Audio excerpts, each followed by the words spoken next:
I think it's like a dumping season right now. And for some reason, I kind of have joy from it because I love when people break up because I think it's a time for you to focus on yourself and be so in your own growth. I confess, I ended a 2-year talking stage and actually feel guilty about it because of manipulation. A 2-year talking stage, girl, you did the right thing. A 2-year talking stage is illegal. If they don't want to have something with you by 3 months, we leave. We walk out, we hold our head held high, and we say bye-bye. Now, I don't know what's happening to us females. It is so rare for us to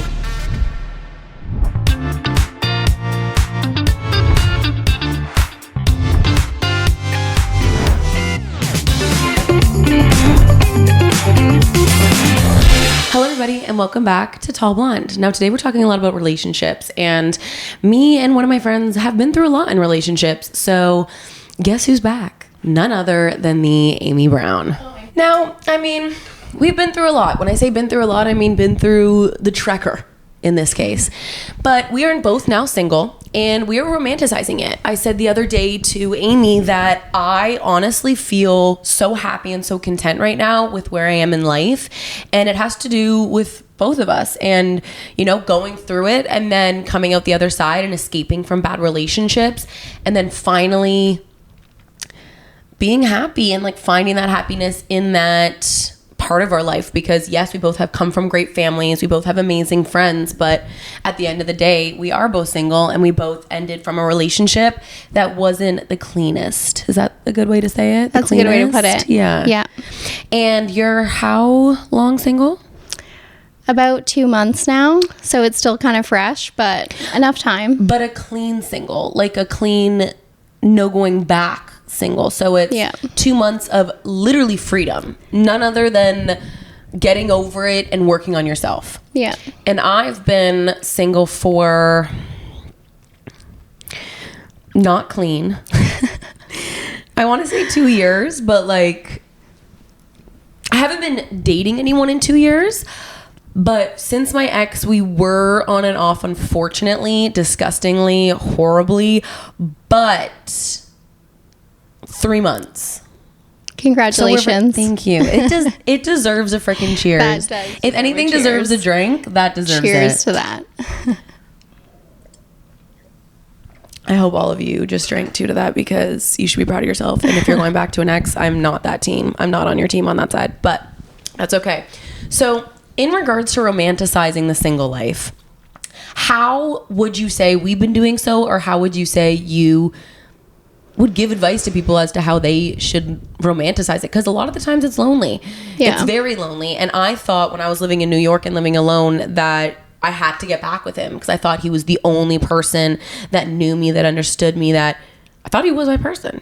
And I didn't realize until 3 months or a month ago till we moved in with each other and started actually hearing each other out and listening to each other and giving each other support, but also just walking each other through the situations, that I realized I didn't need to go back to an ex. Mm-hmm. So what are some tips, or what do you even think we've been doing that other people might have not thought about yet?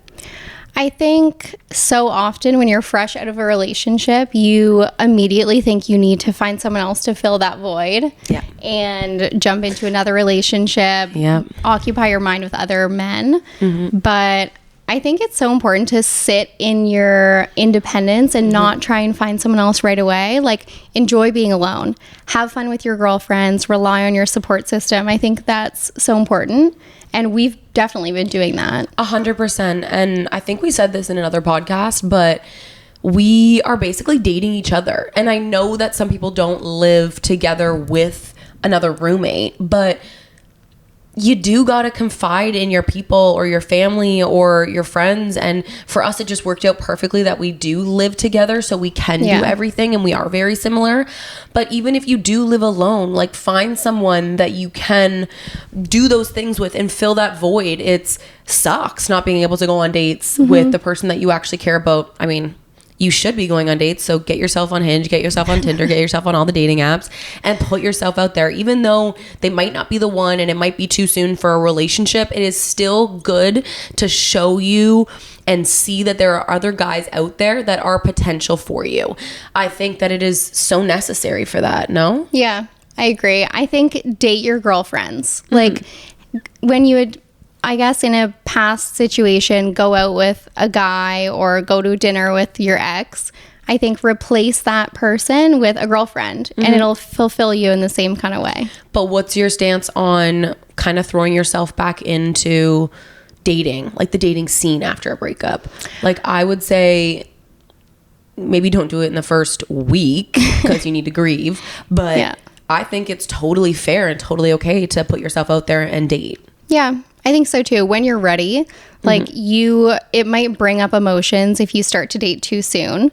So give yourself the time to heal. But then dating is fun. Like go on the dates, hang out with other men and see who's out there. And let them treat you, let them spoil you, let them give you that giddy feeling of, oh my gosh, someone's actually putting an effort for me. Because a lot of the times at the end of the relationship, they stop putting an effort for you and they stop trying, and you deserve to feel wanted, to feel needed, to feel the chivalry that a lot of the times is dead.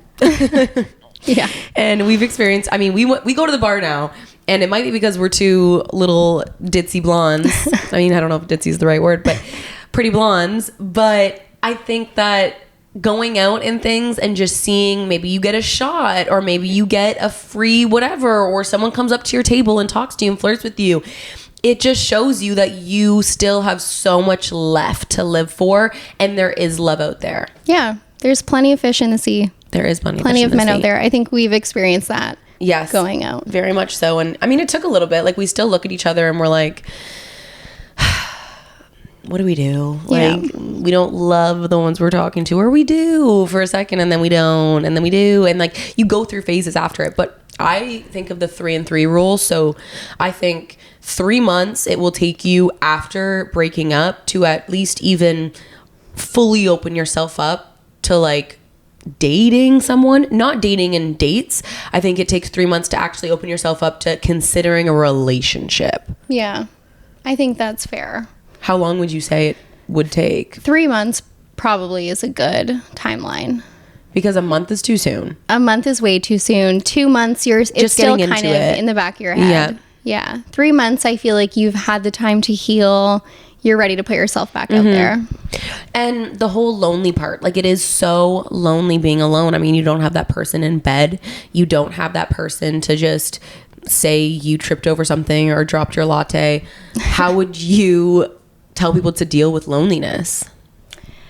I think, again, relying on your girlfriends and filling that void with the people that are closest to you, whether it's family, whether it's your best friends, like leaning on the people that are in your support system, because that's so important. You will still need other people to fill that space. Like it can't all come from yourself. But I think, just like keeping your circle close and knowing who you can go to when you are feeling lonely. I am a big FaceTimer. So I FaceTime my best friends. Like if I'm at home by myself, I'll FaceTime my best friend so I don't feel lonely. And she's probably heard the same stories hundreds and hundreds of times. But having those people you can go to when you're going through it. And it would be the same for her. Like you would be that friend too. Yeah. And it's crazy because right now, a lot of people are going through breakups. Like a lot of people are so many going into this phase. And I mean, we're pre-recording this, so this is going to go out a little bit later than when we're actually saying this out loud. But I think it's like a dumping season right now. Something is in the air because everyone's breaking up. And for some reason, I kind of have joy from it because I love when people break up. I don't like when I break up, but I like when other people break up because I think it's a time for you to focus on yourself and be so in your own growth and your own, whatever that is, if you want to focus on spirituality or fitness or mental, work, whatever that may be. It's so important to like tap back in. And you know that feeling when like you're with someone and you're always making sure that they're okay and cooking dinner for them or checking up on them or making sure they get to work fine and things like that. Like you get so consumed, especially when you worry about the relationship. Like when you think it's kind of failing, I feel like you go into more of a, okay, I'm going to make sure that he's perfect or she's doing so well and I'm going to forget about myself. Yeah. And there was a TikTok that we watched the other day that, what did they say? What did she say? It was so good. She said you can't be too obsessed with the man and what he's doing and always concerned about what he's having for dinner or what he's doing on his Friday night. You have to be more obsessed with what you're having for dinner, what you're doing on a Friday night. What are your weekend plans? Yeah. And the man in the relationship will recognize that and actually respect you more if you focus on yourself more than you focus on your partner in a relationship. And they fall in love with someone that is so dedicated. Like, it is so rare now. I don't know what's happening to us females. It is so rare for us to totally be dedicated to ourselves. It's like a lot of us try to find men that will provide for us, support us, give us everything that we need so that we don't have to do anything. And it's like, that is so not it. We're in 2024 and we should be so okay to follow our dreams, chase our dreams. Even like, you can do it while you have babies and kids and this and that, or you can pick up a new freaking career path after you have kids. And I think it's so important to keep doing that. And I mean, a bonus is that men fall in love with it when you're trying hard at something. I think you should never rely on a man too much. No. Like, have him there, and like we said before, chivalry, let them pay for the dates, let them take care of you in a sense, but always be able to take care of yourself at the same time. Okay, because you said take you on dates and stuff, I need to talk to you about this because I actually need your opinion. Okay. So I used to be the person that would, you know, offer to pay or split the bill during dates, and even first dates or second dates or third or fourth. And my first relationship, I think when we were dating, I paid for half. So I would go, not half of the dinner, but like every other dinner or every other date that we went on, I'd pay for it. And I think that's fine when you're dating. But now, a few years later, out of relationships, I honestly, I've been dating, guys, secrets out, but now I don't even offer to pay. Because I'm like, in the life that I want you to be able to, you know, go out of your way to make me feel so special, especially on the first date, especially on an anniversary, especially on a birthday or something like that. I want you to be able to do that. So why am I asking to pay for a first date when I'm not going to show up if I don't care about you? So I'm clearly there for a reason. I got all dolled up. Makeup is expensive. Clothing is expensive. I probably tried on 17 outfits. There is no way that you didn't if you're going on a first date. And I honestly don't even ask to pay for or split the bill. Yeah, I think that's totally fine. Because I think they need to take care of it. Yeah. You have to set the expectation early on. Mm-hmm. And if a guy is asking you to split a bill or wanting you to pay for things on the first couple dates, I hate to say it, but I think that's a red flag. Huge red flag. Yeah. If a man looks at you, oh my God, if you pay the bill, I am so sorry, sweetheart. If you pay the bill at a first date with a man or a significant other that is the male equivalent or like the more dominant person, and you're the one to pay the bill, or they ask you to pay the bill, it's done. It's cut. You're out. We're running out of the thing. We're saying we have to go to the bathroom quickly. We forgot our purse. You're going to honestly take a purse and forget your wallet. Yeah. But bring your ID just in case you have so much fun that you want to go to the bar after. Yeah. It's really weird because when I go out, like on my ideal first date would be ordering drinks, and I am a dirty martini girl. Yep. What are you? Espresso martini, usually. Okay, yeah. And I want to just share plates because I think it's cute. Mm-hmm. But I would want to get a shot to like cool the nerves. You love that. No? Yeah. I'm not a shot girl, but I know that you love a shot to get things going. So if they offered you one, what would you do? I would take it. You would take it? I would take it. I'm not opposed. I just probably wouldn't order one. So when we go on our dates, and if I offer you it, will you take I'm taking it? Okay, good. Just wanted to make sure that was that. Yeah.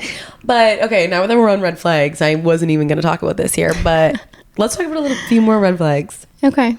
Because I thought of one that I put on TikTok one time, and you guys might have seen this, but this was like a year or 2 or 3 ago. I remember putting on, I don't know, I think it was an ick, but it's still a red flag. No, it's probably an ick, but I'm going to say it anyways because it was terrifying. Okay. I was at a party in, I want to say high school or university. Maybe university, because high school I don't even remember, and I'm trying to block it out of my memory. Bad times. We both didn't have a good experience in high school. No. But so let's say university, just for the hell of it. I was in university. We were playing beer pong. We were playing like flip cup, stack cup. That's like whatever. And then, you know, it kind of dies down. Everyone's already taking shots and hooking up and whatever. And then you go into beer pong. And I was partnered up with this cute boy. And the ball fell. Like the ping pong ball fell. Yes, of course. You need to get it so that you can drop it in, you know, or else the other person can, what? You have to keep chugging? Your partner has to keep chugging? I think so. I think that's a different game. Oh, whatever. Well, the goal is that you have to get it really quickly. Is it? I don't even know. No, honestly, I think beer pong, it doesn't even matter how quick you get it. I think it's fine. Let it fall, let it wander, let it go all over the house, let it vacuum this damn place. But no, he goes running for it, sprinting really. Like, I'm surprised he didn't slip onto his hands and knees at that point. No, he went running. Imagine a grown-ass man, someone that you're, you know, considering doing things with, running after a ping pong ball. Yeah, that's not a good image in my mind. That was it for me. It was cut, end of story. That's it. I think it was my party. Shut the place down. We are done. We are going out, ladies. And we need to party. Yeah. Yeah, it's over at that point. Like, there is no coming back from that one. No. That's so specific. It is so specific, but think about it. Do you not understand what I went through? I have an image in my mind. Yeah. Trauma. It's not good. It's just not fair for the female to have to watch a man run after a ping pong ball. Sweetheart, let me. Yeah. Let me. We got this one. Let me follow it down the street. Yeah. And then I'll pick it up. You would do it with a lot more dignity, I'm sure, than that man. Oh my God. I would do it so pretty. I would do it dainty. Like, dainty, everything. But you need to sit the fuck down. Yeah. Not even sit. Stand tall. Okay. Even taller than you probably are because you're probably a little shorter than me. But that's okay. There should be like a designated ball retriever when you play beer pong, like in tennis. Someone that goes to grab the ball for you if it like flies out of the I have never area. We need to maybe cut that out of here because if people get a hand of that, that's a brand deal. Yeah, that's a good business idea. That's the most genius thing I've ever heard in my entire life. I think we've touched on quite a few things for being single because... Wait, we can get into so many more icks. Okay, talk. Okay, well, yours was real specific. Like, we I was like, ball narrowed it down. And we're done. Thank you for watching the podcast. I'm kidding. I have to cough. We'll cut that out. We narrowed it down to one specific moment in your life that obviously haunts you. Triggering. But I would say there's so many more icks that we can get into. And this is one that I think we talked about recently, but an ick or just a red flag in general is a man still in contact with an ex. Ugh. Or even like has a girl best friend that they're really close with. I mean, I said this before, girls and guys can't be friends, period, end of story. Yeah, I agree. But the whole talking to your ex, like, I get it. I've been there, but I wasn't over my ex. Exactly. So why are you still texting them? You had a romantic connection. There is yes, the friendship was there, but it will take years to get that romance and love pulled out of it. Yeah. Not even years. Like, I don't understand why anyone, if it was like a real relationship, would go back and have that as a friend. Yeah. I think you're just not over it at that point if you're still in contact with an ex. But that made me think of something. Every single relationship that I've had, and I think 3 is the actual number of real relationships I've had. Situationships, don't even get me freaking started because I could say that all day. I could talk about this all day. Endless. But 3 real relationships, and every single one of them have either blocked me, unfollowed me, blocked my number. Like, they try to get out of any way. Like, I don't know if I'm scary of a human or I do post a lot. So, like, my excuse for it, and my friends are like, well, why did he block you? I'm like, I post a lot. That's why. I think that's the most considerate thing they could do for you. Is to block you. The sweetest thing. Yeah. Then it's out of sight, out of mind. You can move on. You can heal. And you don't have to have this ex in the back of your mind. Mm-mm. They don't even deserve to be there. No. But, I mean, a little story time and to get juicy because I don't really give up about the guy that I'm about to say this story about. My ex, one of them, let's call him Jimmy. Jimmy straight up, we were on and off for about 4 years. We ended on bad terms because he was having me over while he had a thing with somebody else. So I'm assuming he was trying to move on, and he had me over. I was kind of living with him for a week, and then I found out about it. I called her. We talked about it. I think he even told her that he loved her, which crushed me at the time. But now I'm like, go love her. Stop loving me. Please love her. Please love her. We want you to love her. Please. Instead. I don't know why I keep going. Like I keep. Because you're over it. I'm so over it. But then I'm still in New York at this point. I then finally moved back from New York. And I'm happy as hell with Amy. We're living here. We're doing our thing. We are not even thinking about this man. Thriving. I wake up to a do-do-do, do-do-do, do-do-do, 3 rings. Then it ends. I open my eyes and I look at the phone. It's like 8 a.m. at this point. It is none other than Jimmy. And I'm like, whoa, must have been like, can't even be a butt dial because you haven't talked to me in 3 to 4 months after that whole sitch. And then I get a text saying, hey, Sarah Lauren, hope you're enjoying, good morning, Sarah Lauren, hope you're enjoying your time back in Toronto. Give me a call when you get a chance. The audacity of men these days. What do you, like, you think hey, pal, you think I'm going to give you a favor? Yeah. No. You think I owe you a call because you asked for it? No. Absolutely not. And I sent it to you, and what did you say? I think I was like, oh my God, don't reply. Block. And then I open my Instagram, and I don't have my notifications turned on, but I open my Instagram, and what happens? He DMs you. He DM'd me, and he said, I don't know if your number is still your number. Like, sorry, no, I fully changed it for no fucking reason. No, my number's still my number, and I just don't want to answer you. But he messaged that, and he goes, I need to ask you something. I was like, okay. Didn't respond, just deleted it, didn't even read it. Deleted everything, so his number isn't even there. Yes, I memorized his number, but it's fine. And then I go a day, and he calls again. And he proceeds to try. Fucking Jimmy is gonna start a podcast. I would love to see it. I would love to see it. What are you gonna talk about? Are we gonna go back and forth? Someone's gonna have to watch mine and then they're gonna have to watch yours. No, Jimmy, it doesn't work like that. Okay, good luck getting behind a mic. I think that was the ego kicking in and his way of saying, oh, I'm not reaching out because I miss you or because I want this back. I'm reaching out because I have a question. I need something from you, which is bullshit.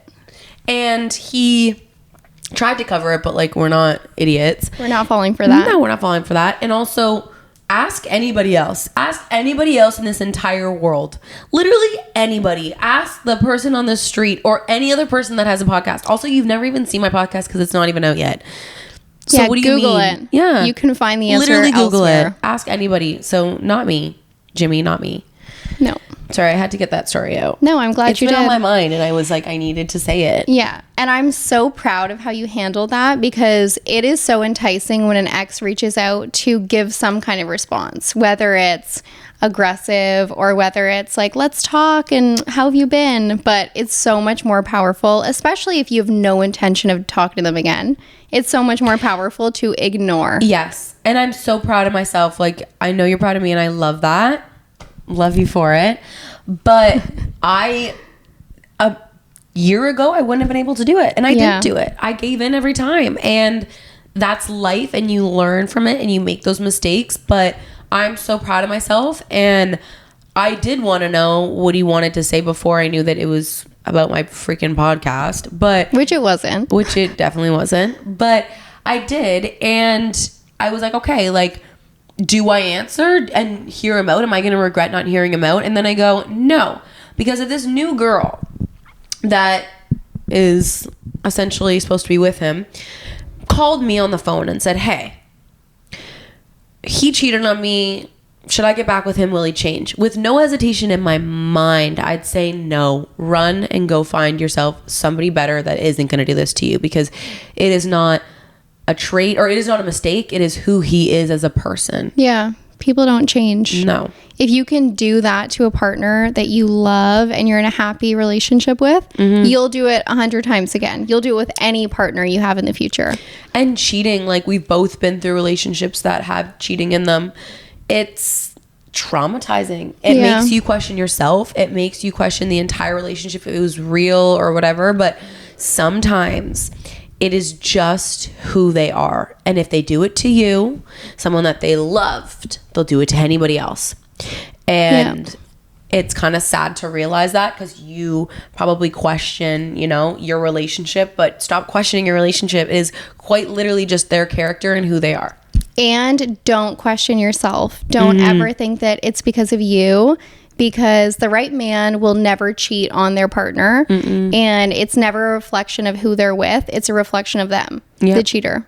So I think, I mean, as women, it's so easy to be like, what did I do wrong? I wasn't enough. That's why he cheated. No, that's not the answer. It's because that guy has issues that he needs to work through, and you're better off without him. Yeah, they didn't cheat on you because you looked bad that day. No. That's not it. I want to get into a bit of a guilty conscience and manipulative men.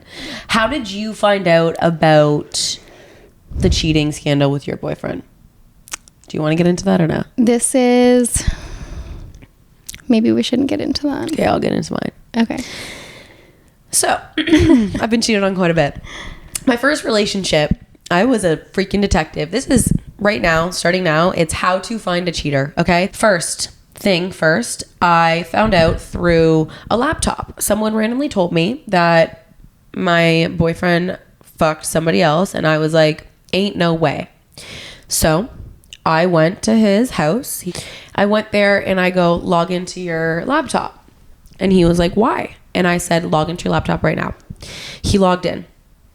I pulled up iMessage. Everything was deleted. Like, I had to sign in to his iMessage. And then all you see is all the way down, you know, every single notification ever. So I waited a bit. And then I went in and typed in her number. And then the actual conversations on the other side. The actual conversation had nothing. It was, the actual conversation was, I didn't do that. Like, don't ruin this relationship for me, blah, blah, blah. And she's like, yes, like I won't, whatever. The other darker side was, okay, I'm picking her up now. Don't say anything. About you. Wow. And I was like, that made my tummy turn in so many ways. I want to throw up. I want to scream. I want to kick you. But this is not my house. This is not even who I am. So I ran. That's so hard. And I think it's so much harder in your situation because it was a friend. So you were dealing with the betrayal of two people, which I can't even imagine going through that, especially when you're a young teenage girl. That's a lot to process. And that was my first love. That was the first guy I ever had sex with. Wow. Like, did me dirty. But so I don't regret dirty. it. Like, please, like, thank you for doing that. Thank you so much. I appreciate it, because my daughter's going to have a little thing happen to her, and I'm going to be like, listen, that is so valid. I'm here for you. I feel you. But baby girl, you can get through it, because I got through worse. Exactly. And I think life sometimes teaches you in brutal ways. Brutal. Who does not deserve to be in your life. And you have to learn that lesson and just cut them off and say, you don't deserve any access to me. You're not in my life anymore. It's so true. And sometimes if it wasn't for that brutal way, you wouldn't have walked away. Yeah, exactly. Like, if it wasn't for that horrible thing that made you sick, made you not eat, made you uncomfortable, made you self-conscious, you wouldn't have walked away. You wouldn't have left. Yeah. Also, it leads you to something better. Okay, one last one, because I can't give all my secrets away, is he was sleeping. This is so bad. I can't believe I'm even saying this. Do I know the story? No. Okay. He was sleeping beside me. And this girl was getting like way too comfy for comfort. And she was kind of like pushing me at the bar. And I was like, ain't no way that there's nothing going on. So he was sleeping beside me. And I took his phone. And he was snoring, like he was out cold. I took his phone and I put it up to his face, got in, went to go find her, and I saw nasty messages. So what do? I screen record it with my phone. I send it to my best friend. I put my phone down. I don't even say anything to her. She's just getting a random video of no context. She pieced it together very, very well. I love you, Ivana. You did that. But then the only thing I could grab was a pillow. It wasn't going to kill him. So I was like, let me just hurt you for a second. Threw the pillow at him, woke him up. And he was like, whoa, what? And he tries to tell me that, no. It's like, nothing. It's literally not a big deal. Like, I had to say that, or else she would freak out and go crazy and, like, get people on me and whatever. I go, honestly, at that point, I was like, wait, what? Like, she's going to go crazy? No, he manipulated me to believe that if he didn't flirt with this woman back, his life would be in danger. That's a lesson in gaslighting, if I've ever heard it. Freaking lighting. Oh my God, we need to do a podcast on gaslighting because I've been gaslit up my ass so many times that it is hilarious. And I'm so happy to be on the other side. The gas is being lit and I'm watching it now. Like, I am not involved. We can sense the gaslighting from a mile away at this point. I can smell it from like New York and I'm in Toronto. I can literally smell it and I'm like, someone's getting gaslit. I can feel it. Yeah. Mm-hmm. Yeah. It's thank freaking God. Yeah. Okay. So I put on my story, which I do a lot. So follow my socials, Sarah Lauren 71 or _71. But I put on my story, what even was it? Something about guilty conscience and manipulative men. Tell me your story times. And we have a few. So let's go through a few and say how we would handle it, because I think we're on the other side. Okay. Guilty confession. I give older men a chance, even though most of them are just as bad. I don't think there's anything wrong with that. No. We don't discriminate against age. No. I mean, past a certain point, like if they're gray and... If they are 30 years older than you, we need to have a conversation. We need to talk about it. Because what that might be considered to some daddy issues. Mm-hmm. But also, I don't even know if my dad's 30. No, he is over 30 years. Yes, he is. Had to think about that. It takes me a little longer to think about things. Sorry, I was told that recently. Yes, I agree. My family literally thinks I'm crazy. It's fine. Another time. They love you. They love me. So I give older men a chance, even though most of them are just as bad. Yes, like a lot of men are bad. No age will stop them from being bad if they want to be bad. But I did the same thing. And you know what I realized? I was in a situation with someone 10 years older than me. Then I'm now talking to people that are 1 year younger than me. Woohoo. The first time ever. But they're so much more fun. They're so much more lively, and they still have goals. They still have things they want to accomplish. They're still successful, and they will be successful. And I believe in them. But these older men, sometimes it's like, yes, if you have a younger soul, or they're more open, or whatever, a younger vibe, you can still be in that environment where you both enjoy each other's company and have fun. But sometimes it's like, no, I don't want to sit at home forever and not do anything. And no, we don't relate. You have to find someone that matches your vibe. Mm-hmm. Like, if it's an older man that just wants to sit at home and he's over his party phase and you're still in that phase, it's not going to work. You have to find someone that is on the same level as you, regardless of age. Which leads me to my next one. They said, God, dating at 30 is terrible. Well, dating at 24 is terrible too. Yeah, and at 26. So, listen, I'm assuming it doesn't get better, but we just got to make it better. Like, dating is how you make it. If it's horrible, you go home and you FaceTime your friend, or you tell your roommate, or you do whatever, and you laugh and go, that was hilarious. But you know what? I'm going to take a positive out of that situation. Yeah, laugh it off. Laugh it off. And I always, even like the last thing we were talking about today, I try so hard to say, yes, I totally understand. You are probably going through it, and I get it. I might not understand it. I might not know exactly what you're going through, but I see you hurt, and I'm here for you. But when things roll over, what are you going to do with that? Are you going to sit in that hurt, or are you going to say, you know what, listen, this is a learning lesson and I felt this now and I don't want to feel it again. So how are we going to move past this and make a good situation out of it, or take a positive out of a bad situation? Yeah. Learn the lesson that came from that experience of your life. Pick yourself up, dust yourself off, and move on. Yeah.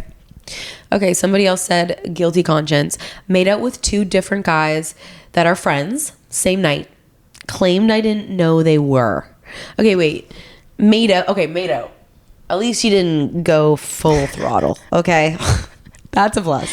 Yeah. Thank God. That's a win. But made out with 2 different guys that are friends. So you knew. Girlfriend, you knew. But they now know, you know what? If you're single and that's what you want to do and that's how your heart felt that night, go do it. But at the same time, actions have consequences. And a lot of the times when you hook up or make out or flirt with one guy that's in a friend group, the other one won't consider you dateable. They'll consider you like a flirt. Yeah, they won't take you seriously. Yeah. But I think if a man was to do that, would he feel bad about it? No. They would laugh about it and you would be in a group chat the next day. So don't feel too bad. No. He'd be in your group chat, you'll be in his. Who cares? Laugh it off. Now more people know about you. Amazing. Any press is good press. Yeah. There you go. So don't feel bad. I mean, I've been there. Have you? No. Oh, okay. But well, you know what? You never know. Maybe it'll happen in the future. Mine was grade 10 and I was trying to make someone jealous because he didn't want to date me. And I was like, I'll just make out with your friends. Which is so horrible. Like, I take that back. Trust me. I have made a lot of mistakes in my day. Did you feel bad about it? Not at all. There you go. Not at all. Well, Good. He was like toying with my emotions and wanted me, but then didn't want me and didn't want me to have anybody else, but he could still have everybody else. So I'm like, okay, if you've made me feel this way before, let me give you a taste of your own medicine. Yeah. The double standard is not allowed. But it never worked out between us. So yeah. I was married to a narcissist woman for 7 years, so I divorced her. Well, I'm glad you handled this situation. That was it. That was the whole message. Oh, XO, good baby. For you. We're happy to hear. Very happy for you. Somebody else said, cheated on me, so we broke up and then got her pregnant. They now have a kid and ended up miscarrying 3 weeks later. Then 2 days after, they got back together. And then they weren't even together, but she was crazy and acting suicidal. So I, quotations, talked to her. Now my ex convinced me to calm his ex about me being pregnant with his baby. LOL. What? That's a lot to unpack. So she got pregnant. No, you need to read this. It's the top right, and then it keeps going down. Oh my gosh. Okay. Like, do you want me to reread the whole thing? You're better with words. Cheated on me, so we broke up. And then he got her pregnant. Lol, now they have a kid. And I ended up miscarrying 3 weeks later. Oh, she did? She miscarried. Well, the girl did, not her. No, her. Wait, one more time. Cheated on me, so we broke up. And then he got her pregnant. Lol, they now have a kid, and I ended up miscarrying 3 weeks later.